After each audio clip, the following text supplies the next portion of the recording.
Part 1. First Contact and Deception. The vast expanse of space had always held secrets, but none quite as significant as the one about to unfold. In the year 2045, humanity stood on the precipice of a new era, blissfully unaware of the cosmic drama about to engulf them. High above Earth's atmosphere, a sleek vessel of otherworldly design slipped silently into orbit. Its occupants, the Zaxxoneri, were a species that prided themselves on their technological superiority and cunning. To them, the universe was a resource to be exploited, and they had perfected the art of doing so without detection. Commander Zixera stood on the bridge of the Zaxxoneri ship, her iridescent scales shimmering under the soft blue light of the command consoles. Her large, multifaceted eyes scrutinized the blue and green orbs spinning below them. Another primitive world. She chittered to her second-in-command, Vexilor. Scan for valuable resources. Vexilor's appendages danced over the controls, and within moments, a holographic display materialized before them. It showed a dizzying array of elements and compounds, many of which pulsed with a bright, enticing glow. Commander, Vexilor's voice was tinged with excitement. This planet is a veritable treasure trove. Rare earth elements, fossil fuels, and something else. Something we've never encountered before. Zixera's antenna twitched with interest. Explain. There's an energy signature emanating from various points on the planet. It's unlike anything in our databases. It could be a new power source, potentially more efficient than our quantum cores. The commander's mandibles clicked thoughtfully. What of the dominant species? Another display flickered to life, showing images of humans going about their daily lives. Cities bustled with activity, vehicles crawled along highways, and satellites orbited the planet. Bipedal mammals, Vexilor reported. They call themselves humans. They've achieved spaceflight, but it's primitive. They've barely touched their own moon. Their technology is quaint. Zixera let out a sound that might have been a laugh. Hardly a challenge then. They won't even know we're here until it's too late. Prepare the harvesting drones. We'll start with their oceans and work our way inland. As the Zaxxoneri set their plans in motion, life on Earth continued unchanged. In New York City, Dr. Samantha Chen hurried through the crowded streets, her mind focused on the upcoming presentation at the United Nations. As one of the world's leading climatologists, she had been tasked with delivering a report on the latest global environmental data. Samantha burst into the UN building, barely making it to the conference room on time. As she set up her presentation, she couldn't shake the feeling that something was off. The latest satellite data had shown some anomalies in ocean temperatures and currents, but nothing that could be explained by current climate models. Dr. Chen, the moderator's voice, snapped her back to reality. We're ready for your presentation. Taking a deep breath, Samantha began. Distinguished delegates, what I'm about to show you defies our current understanding of climate change. Over the past month, we've detected rapid and inexplicable shifts in ocean temperatures and currents. The room filled with murmurs as she displayed charts and graphs. These changes are too sudden to be explained by global warming alone. We're seeing localized cold spots in tropical waters and warm currents where there should be none. It's as if something is deliberately manipulating our oceans. In the audience, Major Jake Harrison of the United States Space Force listened intently. He had been sent to gather information on any unusual global phenomena, and Dr. Chen's presentation was setting off alarm bells in his head. As the conference broke for lunch, Jake approached Samantha. Dr. Chen, Major Jake Harrison, U.S. Space Force. I was wondering if I could have a word with you about your findings. Samantha eyed him suspiciously. Space Force. What interest does the military have in oceanic anomalies? Jake lowered his voice. It's not just the oceans, Doctor. We've been tracking some unusual activity in low Earth orbit. Objects that appear and disappear from our radar. Unexplained energy signatures. Your ocean data might be connected. Before Samantha could respond, her phone buzzed. It was a message from her research partner, Dr. Hiroshi Tanaka, in Tokyo. Sam, You need to see this. Sending data now. It's not just the oceans. Something's happening on land too.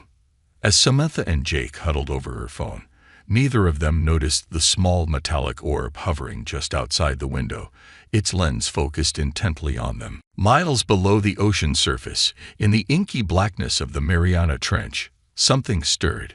Zaxxonary harvesting drones, each the size of a small car, moved silently through the water. They were invisible to human sonar, their advanced cloaking technology masking their presence. The drones latched onto the ocean floor, extending probes deep into the Earth's crust.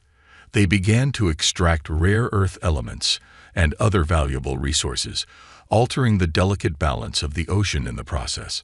On the Zaxxonary ship, SCiFi received the first reports of the harvest. "Excellent," she purred. "At this rate, we'll strip this world bare within a year, and these humans will be none the wiser." Vexilor approached, his posture indicating concern. "Commander, we've detected increased communications among the humans. Some of them seem to be noticing the changes we're causing." SCiFi dismissed his concerns with a wave of her appendage. "Let them chatter. By the time they understand what's happening, it will be far too late. Their primitive minds can't possibly comprehend the scale of our operation." But even as she spoke, events were unfolding on Earth that would soon challenge her assumptions. In a small, cluttered apartment in Rio de Janeiro, a young hacker named Luis Goncalves sat hunched over his computer. His eyes widened as he sifted through the data he had just intercepted from a government satellite. "Impossible," he muttered, fingers flying over the keyboard. The numbers didn't lie. Something was in Earth's orbit, something massive that didn't appear on any official space registry. Lewis hesitated for just a moment before sending out a message on an encrypted channel. "To anyone who's listening, we are not alone. And we are not safe." As the Zaxxonary continued their silent invasion, a handful of humans around the globe began to piece together the truth. In New York, Tokyo, Rio, and beyond, an unlikely alliance was forming. Scientists, soldiers, and citizens united by a growing realization that their world was under threat. But the question remained, how do you fight an enemy you can't see, using technology you don't understand? As night fell over Earth, the Zaxxonary harvest intensified. In their arrogance, they had underestimated the species they sought to plunder. They were about to learn a costly lesson, one that countless others had learned before them. Never underestimate humanity. The silent invasion begins. As dawn broke over the horizon, casting a golden glow across the Earth's surface, the Zaxxonary invasion entered its second phase. Unbeknownst to the vast majority of humanity, their planet was being systematically stripped of its resources, altered at its very core by an alien force that viewed them as little more than an insignificant obstacle. Commander SCiFi stood before the holographic display on the bridge of her ship, her multifaceted eyes reflecting the myriad data streams flowing before her. "Expand the harvesting operation," she ordered, her voice a series of clicks and whistles. "Begin Phase 2. Vexilor, her second-in-command, hesitated before responding. "Commander, our scouts have reported increased activity among the humans. They seem to be noticing things." SCiFi's antennae twitched in what might have been amusement. "Let them notice. Their primitive minds will create fantastic explanations that have nothing to do with us. Proceed as planned." As the Zaxxonary intensified their efforts, the effects on Earth became harder to ignore. In the heartland of America, farmers watched in bewilderment as their crops withered overnight. The soil turned to dust beneath their feet. In the Amazon rainforest, entire sections of lush greenery vanished, leaving behind barren earth that defied explanation. Dr. Samantha Chen stood before a panel of grim-faced government officials in Washington, D.C., her usual composure cracking under the weight of the information she had to deliver. "Gentlemen, ladies," she began, her voice steady despite her inner turmoil, "what we're seeing is unprecedented. The environmental changes we've observed over the past week would normally take decades, if not centuries, to occur naturally. Something is accelerating this process, and it's not of terrestrial origin. The room erupted into a cacophony of voices, each official trying to be heard over the others. Accusations of fear-mongering and conspiracy theories flew back and forth until a sharp voice cut through the chaos. "That's enough." Major Jake Harrison stepped forward, his military bearing silencing the room. "Dr. Chen isn't speculating. We have corroborating evidence from multiple sources, including our own satellite data." He nodded to a technician, and a series of images appeared on the screen behind him. They showed strange, shimmer distortions in the atmosphere, barely visible to the naked eye, but clear as day when processed through advanced filters. "These distortions are consistent with some form of cloaking technology," Jake explained. "We believe Earth is under attack by an advanced alien species." The silence that followed was deafening. Meanwhile, in the slums of Rio de Janeiro, Luis Goncalves had gone from lone hacker to the center of a global underground network. His tiny apartment had become a hub of activity, with computers humming day and night as he coordinated with other tech-savvy individuals around the world. "We've got reports coming in from everywhere," Luis murmured, his eyes never leaving his screens. "Unexplained phenomena, missing persons, entire areas going dark. It's all connected." His fingers flew over the keyboard as he compiled the data, creating a global map of the invasion. Patterns emerged, showing the methodical nature of the alien harvesting operation. Across the world, similar scenes were playing out. In Tokyo, Dr. Hiroshi Tanaka worked tirelessly in his lab, analyzing soil and water samples from affected areas. In London, investigative journalist Emma Blackwood pieced together eyewitness accounts, building a narrative of the invasion that most still refused to believe. But for every person who began to understand the truth, thousands more remained oblivious or in denial. Governments struggled to maintain order as resources dwindled and unexplained events multiplied. Conspiracy theories ran rampant, ranging from secret government experiments to divine punishment. The Zaxnari watched all of this with detached interest. From their vantage point in orbit, the human struggles seemed insignificant, like ants scurrying about after their hill had been kicked. "Fascinating," Vexlor observed, watching feeds from their cloaked observation drones. "Despite the chaos, some of them are starting to organize. They're adaptable." Zixera chittered dismissively. "A futile effort. Increase the harvesting rate. I want this planet stripped before these creatures have a chance to become more than a nuisance." But even as she gave the order, a series of alarms blared across the Zaxnari ship. Vexlor rushed to a console, his appendages working frantically to assess the situation. "Commander," he called out, a note of panic in his usually calm voice. "We've lost contact with an entire cluster of harvesting drones in Sector 7. Zixera's eyes narrowed. "Impossible. Run a diagnostic. It must be a malfunction." "It's not a malfunction," Vexlor insisted. "The drones are gone, completely offline. And there's something else. We're detecting an energy signature from the surface, similar to the unknown readings we picked up earlier. It's interfering with our systems."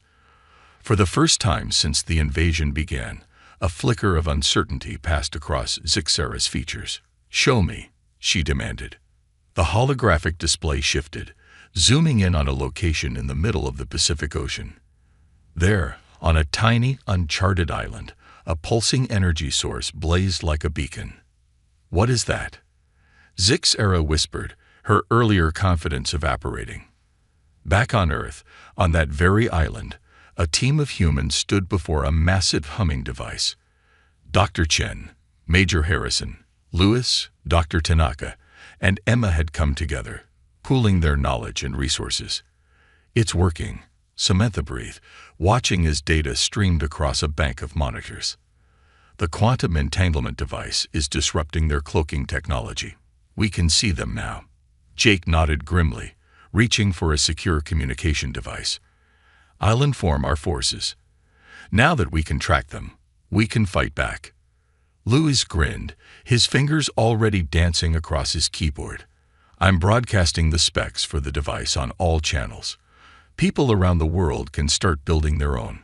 We're going to light up the sky with these babies. As the quantum devices came online across the globe, the invisibility that had protected the Zaxneri began to fail. Their ships, their drones, their entire operation was suddenly exposed.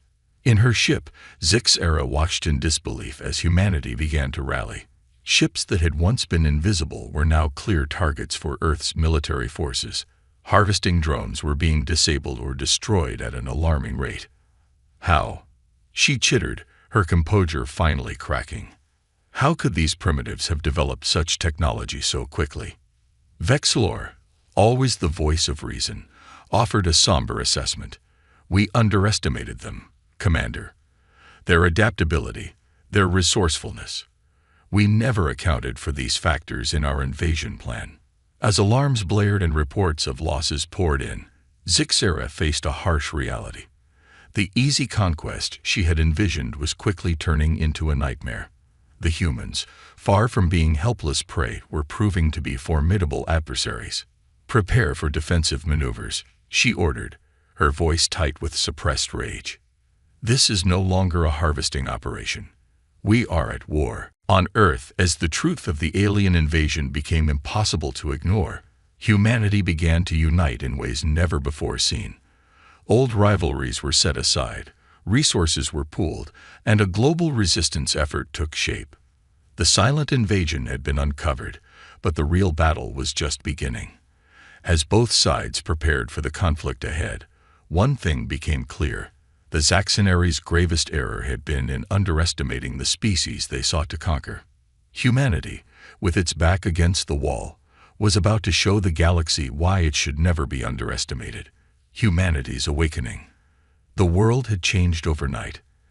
As the sun rose on a new day, it illuminated a planet transformed by the revelation of an alien presence. The Zaxneri, once hidden, now found themselves exposed to the very species they had dismissed as primitive. In every major city across the globe, massive view screens broadcasted a joint message from world leaders. The truth could no longer be concealed. Citizens of Earth, the United Nations Secretary-General began, her voice steady despite the weight of her words. We face an unprecedented crisis. Our planet is under attack by an extraterrestrial force known as the Zaxneri. They have been secretly harvesting our resources and altering our environment. But humanity will not fall. We will stand united against this threat. As the message played out, detailing the nature of the invasion and the global response plan, reactions varied widely. In some places, panic took hold. Streets clogged with people trying to flee to perceived safe zones. Stores were stripped bare as many prepared for the worst. But in other areas, a different response emerged. People came together, organizing local defense committees, pooling resources, and preparing to face the threat head-on. Dr. Samantha Chen found herself at the heart of this organized resistance. The hidden island base that had housed the first quantum entanglement device had become a global command center. Scientists, military personnel, and civilian experts from around the world streamed in, all focused on one goal: defending Earth. The quantum network is expanding, Samantha reported to the assembled War Council. We're able to detect and track Zaxneri movements with increasing accuracy. But they're adapting, trying to find ways around our detection. Major Jake Harrison nodded grimly. They're resilient, I'll give them that. But so are we. Our forces have already disabled several of their harvesting operations. We're learning more about their technology with each engagement. Louis Goncalves, the young hacker now turned global cyber defense coordinator, chimed in from his workstation. We've managed to intercept some of their communications. Dr. Tanaka is working on decrypting them. If we can understand their language, we might be able to predict their next moves. As the council discussed strategy, alerts suddenly blared throughout the base.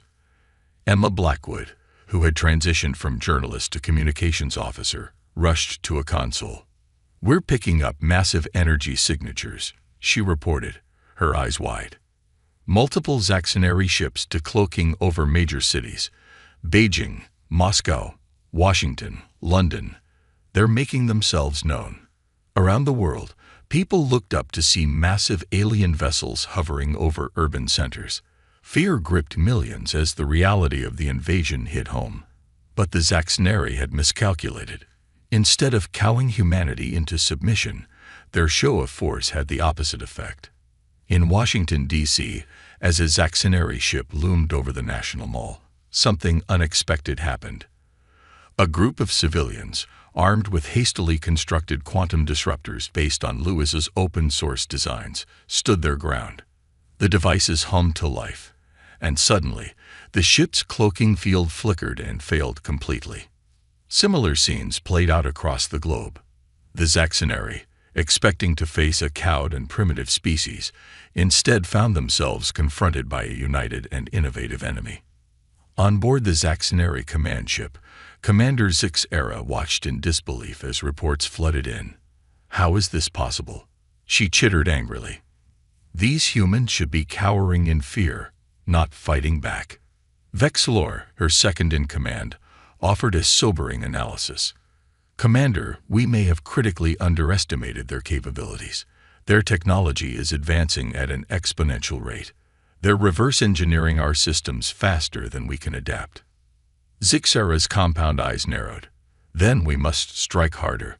Prepare the pulse weapons. If we can't harvest this world, we'll make sure no one else can either."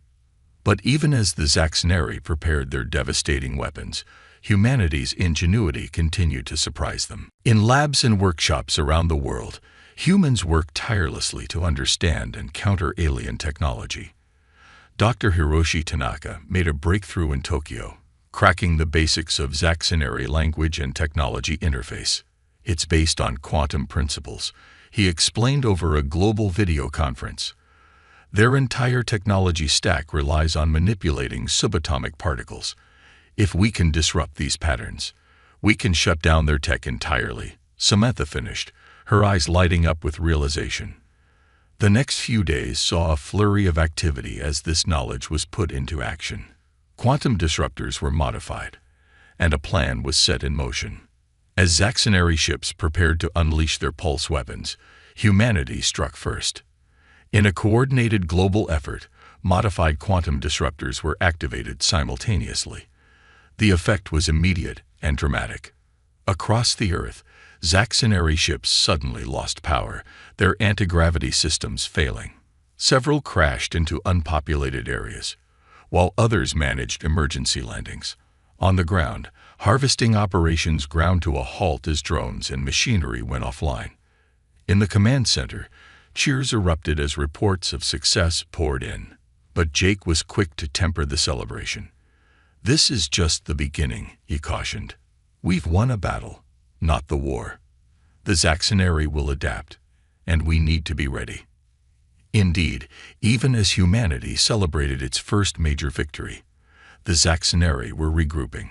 Commander SCiFi, her pride wounded but her resolve strengthened, gathered her top strategists.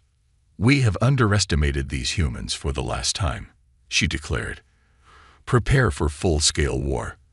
We will show these primitives the true might of the Zaxxonari Empire." As both sides geared up for the next phase of the conflict, a new dynamic was emerging. The Zaxxonari, once confident in their superiority, now faced an enemy that was rapidly closing the technological gap. Humanity, united by a common threat, was tapping into a wellspring of innovation and determination that surprised even themselves. Dr. Chen, looking out over the bustling command center, summed it up best. "We're not just fighting for our survival," she said, her voice filled with determination. "We're fighting for our place in the galaxy, and we will show the Zaxxonari, and anyone else watching, that humanity is a force to be reckoned with." As night fell over a changed Earth, both humans and Zaxxonari prepared for what was to come. The invasion had awakened something in humanity, a spirit of unity, innovation, and unyielding resolve. The galaxy was about to learn a valuable lesson. Never underestimate the human spirit. The stage was set for a conflict that would determine the fate of Earth and potentially reshape the balance of power in the cosmos. Humanity had awakened to its potential, and there would be no going back. The tables turn. The war for Earth had entered a new phase. No longer were the Zaxxoneri operating in the shadows. Now, the conflict was out in the open, a desperate struggle for survival that encompassed the entire globe. Humanity, once on the brink of unknowing subjugation, had rallied in a way that astonished even its own members. In the skies above major cities, the massive shapes of disabled Zaxxoneri ships hung like dark clouds, a constant reminder of the alien threat. But these very ships had become a symbol of human resilience and ingenuity. Teams of scientists and engineers swarmed over the grounded vessels, reverse engineering alien technology at an unprecedented pace. Dr. Samantha Chen stood in a makeshift lab beneath the shadow of a downed Zaxxoneri cruiser in the Nevada desert. Surrounding her was a motley crew of experts from various fields, all working tirelessly to unlock the secrets of alien tech. "We've made a breakthrough," she announced, holding up a small, pulsing device. "This is a prototype of what we're calling a quantum inverter. It doesn't just disrupt their tech, it turns it against them." Major Jake Harrison, who had been overseeing the military aspect of the operation, leaned in for a closer look. "How does it work?" "It taps into the quantum field their technology uses," Samantha explained, her eyes bright with excitement. "Instead of simply jamming it, we can now hijack their systems. Imagine turning their own ships and weapons against them." As word of this development spread, a new sense of hope began to take hold. Humanity was no longer just defending. They were starting to push back. Meanwhile, in orbit, Commander Zaxxera faced a crisis. The Zaxxoneri fleet, once seemingly invincible, was now vulnerable. Ships that had managed to avoid the initial quantum disruption were constantly on the move, unable to maintain stable positions for fear of human counterattacks. "We underestimated them," Vexlor said, his usual calm demeanor shaken. "Their rate of technological advancement is unprecedented. They're adapting our own technology faster than we can develop countermeasures." Zaxxera's mandibles clicked in frustration. "Then we must strike hard and fast. Prepare the bioweapon. If we can't have this world, no one will." But even as the Zaxxoneri prepared their devastating attack, humanity's global network was hard at work. In his Rio de Janeiro command center, Luis Goncalves had assembled a team of the world's best hackers and programmers.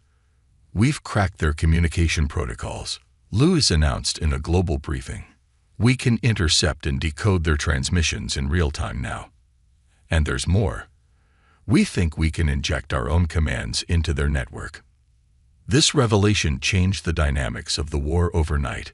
Suddenly, human forces could anticipate Zaxxoneri movements, countering their strategies before they could be implemented. The first major test of these new capabilities came when the Zaxxoneri attempted to deploy their bioweapon. As their ships moved into position over Earth's atmosphere, ready to release a pathogen that could potentially wipe out all life on the planet, they found themselves facing an unexpected obstacle. Their own defense systems turned against them, shields failing and weapons targeting other Zaxxoneri ships. Confusion reigned in the alien fleet as human-injected commands wreaked havoc on their carefully planned operation. On the ground, a coalition of Earth's militaries stood ready, armed with quantum inverters and guided by real-time intelligence from Luis's team. They launched a coordinated attack. Hijacked Zaxxoneri drones turned against their masters, while human fighters, now equipped with reversed engineered alien tech, engaged in dogfights with the remaining enemy ships. The battle raged across the globe and in the skies above. In New York, Tokyo, Lagos, and countless other cities, people watched in awe as humanity fought back against the alien invaders, their own ingenuity and determination their greatest weapons. Dr. Hiroshi Tanaka, working from a fortified lab in Mount Fuji, made another crucial breakthrough. "We've decoded their biological database," he reported. "We can create a countermeasure to their bioweapon." This information was rapidly disseminated across the globe. In a matter of days, a network of labs had produced enough of the countermeasure to protect major population centers. The Zaxxoneri's trump card had been neutralized before it could be played. As the tide of battle turned, Commander SCiFi found herself facing a reality she had never imagined possible. How? She demanded, watching as another of her ships fell to Earth's defenses. How have these primitives done this? Vexilor, always the voice of reason, offered a somber assessment. We made a fundamental error, Commander. We judged them by their level of technology, not by their potential. Their adaptability, their creativity. We have no equivalent. The realization dawned on SCiFi that this was no longer a war of conquest. It had become a desperate fight for survival, not for humanity, but for the Zaxxoneri themselves. Back on Earth, as the human counteroffensive gained momentum, Dr. Chen and her team worked on the next phase of their plan. We're not just going to drive them off, she declared in a global address. We're going to follow them. The quantum inverters can be modified to work as faster than light drives. We'll use their own tech to take the fight to their home systems. This announcement sent shockwaves through both human and Zaxxoneri ranks. Humanity, a species that had been on the verge of conquest just weeks ago, was now preparing to take its first steps into the galactic stage as a major power. As the last Zaxxoneri ships retreated from Earth's orbit, pursued by newly christened human vessels, the message was clear. Humanity would not only survive this invasion, but emerge stronger, united, and ready to claim its place among the stars. The galaxy watched in stunned silence as the unthinkable happened. The Zaxxoneri, a spacefaring empire that had subjugated countless worlds, were being driven back by a species they had dismissed as primitive. The balance of power was shifting, and at the center of it all was a lesson being learned by every spacefaring race watching the conflict unfold. Never underestimate humanity, for in their darkest hour, facing an enemy of unimaginable technological superiority, they had not only survived, they had thrived, adapted, and overcome. The age of human isolation was over. The galaxy would never be the same again. Triumph of the human spirit. The stars themselves seemed to hold their breath as humanity took its first steps into the galactic community. The Zaxxoneri invasion, meant to subjugate Earth, had instead catapulted human civilization into a new era of technological advancement and unity. As the last of the alien ships fled Earth's orbit, pursued by the newly christened human defense fleet, the people of Earth found themselves at a crossroads of cosmic proportions. Dr. Samantha Chen stood on the bridge of the HFY Resilience, Earth's first faster-than-light capable ship. Built using reverse-engineered Zaxxoneri technology and human innovation, it represented the pinnacle of humanity's achievement. Beside her, Major Jake Harrison, now Admiral of the fleet, gazed out at the star-studded expanse before them. "I never thought I'd see this day," Jake mused, his voice filled with awe. "We're about to leave our solar system to take the fight to the Zaxxoneri." Samantha nodded, her expression a mix of determination and wonder. "We're not just fighting for Earth anymore. We're fighting for our place in the galaxy." As the fleet prepared for its first jump back on Earth, the global network hummed with activity. Louis Goncalves, now heading the newly formed Interstellar Communication Division, worked tirelessly to maintain contact with the fleet and monitor galactic communications. "We're picking up chatter from multiple alien civilizations," Louis reported in a global broadcast. "The news of our victory over the Zaxxoneri has spread. The galaxy is watching us, waiting to see what we'll do next." The implications were staggering. Humanity, once isolated and unaware of galactic politics, was now thrust onto the cosmic stage. Their defeat of the Zaxxoneri had sent shockwaves through established power structures, and the response was mixed. Some civilizations viewed the emerging human race with fear, others with curiosity, and some with a keen interest in forming alliances. As the human defense fleet pushed deeper into space, they encountered pockets of Zaxxoneri resistance. Each battle served as a testament to human adaptability and ingenuity. The quantum inverters, now fully integrated into human ships, allowed them to turn Zaxxoneri technology against itself, leading to swift victories. But it wasn't just military might that defined humanity's emergence onto the galactic scene. Dr. Hiroshi Tanaka, leading a team of xenobiologists, made groundbreaking discoveries about the nature of life in the universe. His research into the Zaxxoneri bioweapon had led to advancements in medicine that promised to revolutionize healthcare across species boundaries. "We're not just warriors," Hiroshi explained in a transmission to Earth. "We're explorers, scientists, diplomats. Our strength lies in our diversity and our ability to learn and adapt." This philosophy was put to the test when the fleet finally reached the outskirts of Zaxxoneri space. Instead of finding a unified empire ready for a final battle, they discovered a civilization in turmoil.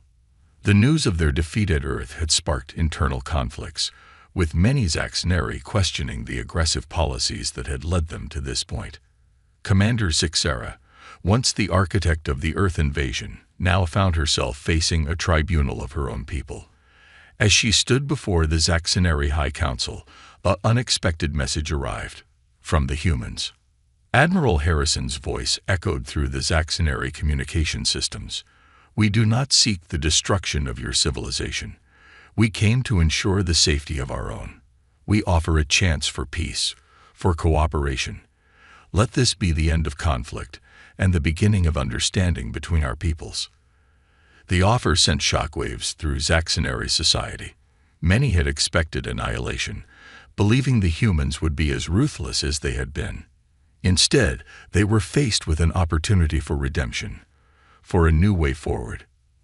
As negotiations began, monitored by representatives from other galactic civilizations, humanity's unique approach became clear. They pushed for reparations, yes, but also for cultural exchange, scientific cooperation, and the establishment of a new galactic order based on mutual respect and understanding. Emma Blackwood, now Earth's chief diplomat, addressed the first-ever meeting of the Galactic Concord, a new organization born from the ashes of the Earth-Zaxxoneri War. "We stand here not as conquerors, but as partners," she declared. "Earth has taken its place among the stars not to dominate, but to cooperate, to learn, and to grow. We extend a hand of friendship to all who would join us in building a better future for all sentient beings." The impact of humanity's approach resonated across the galaxy. Civilizations that had long operated on principles of conquest and subjugation found themselves reevaluating their methods. The human model of rapid adaptation, unity in diversity, and ethical advancement became a subject of study and admiration. As the first decade of Earth's galactic emergence drew to a close, the changes were profound. The Zaxxoneri, under new leadership, had become valuable allies, their technology and humanity's innovation combining to solve problems that had plagued the galaxy for eons. Earth had become a hub of interstellar diplomacy and scientific research, with aliens from thousands of worlds walking the streets of its cities. Dr. Samantha Chen, addressing a class of human and alien students at the newly established Galactic University in New Delhi, summed up the journey. "The greatest threat we faced became our greatest opportunity. We didn't just save our world, we found our place in the cosmos. Remember this lesson. In our darkest hours lie the seeds of our greatest triumphs. Never underestimate the power of unity, the strength of diversity, and the indomitable spirit of those who dare to reach for the stars." As night fell on Earth, its cities now gleaming with a mix of terrestrial and alien architecture, the planet stood as a beacon of hope and progress. The sky above, once a mystery, now represented infinite possibilities. Humanity had not only survived its trial by fire, but had emerged as a force for positive change in the galaxy. The message was clear to all who looked upon the blue planet and its burgeoning interstellar civilization. Never underestimate humanity, for in them lies the potential to turn adversity into advancement, conflict into cooperation, and the unknown into the greatest of opportunities. The story of Earth's rise was far from over. It was, in many ways, just beginning. But one thing was certain: the galaxy would never be the same again, and humanity's light would shine bright among the stars for eons to come.